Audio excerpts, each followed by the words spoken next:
course, we continue to be port of choice. So we'll be supporting on Oak Trail, MeeGo, Windows, and Android operating systems. Now, just to show you some of the momentum, some of these are Oak Trail, some are Pine Trail, but we have a number of OEMs, basically in every category of OS. People are readying their tablets based on the Intel Atom product line. And I wanted, sorry, Dan to come up here. I just jet lag. Just wanted Dan to talk through and show you a couple of examples of what's going to be available. So here I'm holding the XOPC. This is a product from a Canadian company, XOPC. They call this the XOPC Slate. It was launched late last year. It's currently available in the US, Australia, Canada, and now in Europe. What's interesting about the XOPC is, well, it's based on our current generation Atom platform. XOPC's developed a custom user interface here for touch. So you can see they've done a nice job with the touch interface. But it's actually a full Windows client as well. So I can push and quickly switch back into a full Windows mode. So with the XOPC, you get this touch tablet usage as well as a full client PC usage as well. So that's our current generation Pine Trail XOPC. And that touch interface, is that programmable so you can put your favorite applications for easy launch on that? Absolutely. So XOPC actually has an application store for download where they have local and web-based applications. And here I actually have one running, and this is a multi-touch drawing game. You can see that there. So it's a more elegant solution then. Karen also mentioned our upcoming Oak Trail platform. This is our next generation Atom platform, and this is the Fujitsu Q550. And this is an executive slate, PC slate. And what's really exciting about Oak Trail is that it's optimized for a tablet form factor. So this is a fanless design, very slim and attractive form factor. But you also get all the security and manageability features that you get with IA. So Fujitsu's done a nice job of combining a lightweight tablet form factor with security for an executive class slate PC. And that's Oak Trail. Oak Trail.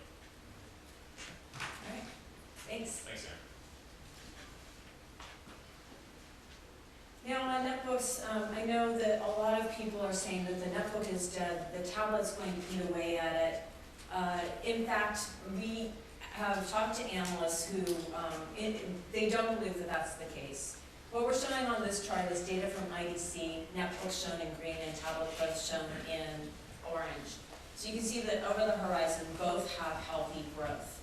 Now tablets do overtake netbooks, and they both are growing pretty healthily over the horizon. So you can read the quote on the right, and I'll talk a little bit more in a couple of slides about why we think that there's room for both of these companion devices in the market. But first, we have some data also from IDC that shows what netbook users or previous purchasers actually think about their technology. You can see here on the left-hand side, we're showing the average user satisfaction rating across a number of different geographies. The total shown to the far left. So you can see that overall, most people are very satisfied with the notebooks that they did purchase. I don't know why in Japan people are a little bit less satisfied, but someone here can tell us. And in fact, not only are they happy with their purchase, but they would recommend a netbook to someone else as well. So you can see that the right-hand chart is showing that almost 80% would recommend a netbook to someone else. And again, circling back to the fact that we're seeing strong growth in both the tablet and the netbook space over the horizon, if you look at the top 10 usages for both the netbook and tablet, you can see that there are 6 in common. And you can hopefully read that stuff yourself, but web browsing, email, listening to music, social networking, etc. There are, however, 4 tasks that are unique to each.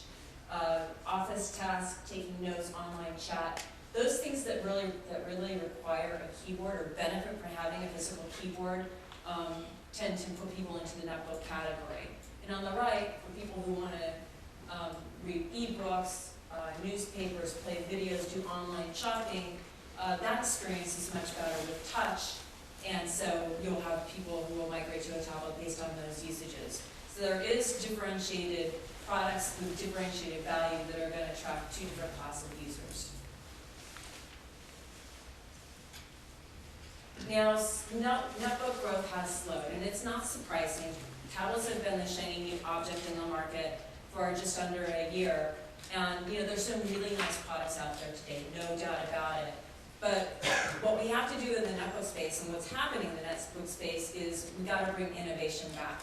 Last year, I think that a lot of the netbooks kind of settled around the same physical specifications. They looked the same. Differentiation may have been limited to just the color of the lid of the system. Not enough to really drive a lot of excitement and interest in the category after having a really good, strong start and grow. So Intel will continue to innovate on the silicon side, as we always do. Last year, we introduced our first dual-core Pine Trail product. We just refreshed that, increased frequency, and announced a product just this week. And of course, later on, we'll have this feeder trail platform coming. But we need more than silicon innovation. We need OEMs to innovate around form factor. We have to give them products that they can do that with.